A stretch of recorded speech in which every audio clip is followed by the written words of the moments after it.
Well, after an internal investigation into what went wrong, the election commissioner says that they did mess up, but then they also add that they wish they had more training. Now, over the course of the general election Tuesday, at least 9 precincts in Hinds County ran out of ballots.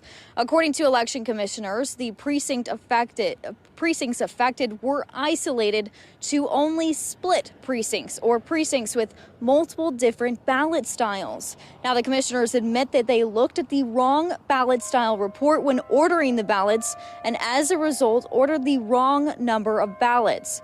District 5 Commissioner Shirley Barnadoe says the confusion stems from the redistricting in 2022, which increased the number of split precincts. She also says the Secretary of State's office didn't offer enough guidance as to how they should have ordered the ballots in those precincts.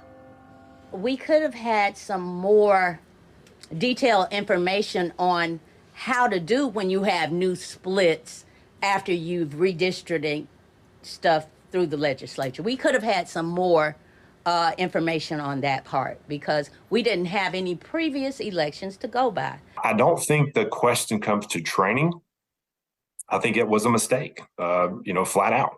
If there's some more training that needs to be done because they didn't quite understand it, that's fine. We'll offer that.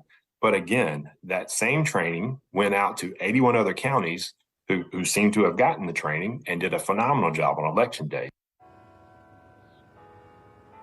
The commissioners say once they realized what was going on during elections, they started to print more ballots, which took some time, also steering some people away from voting.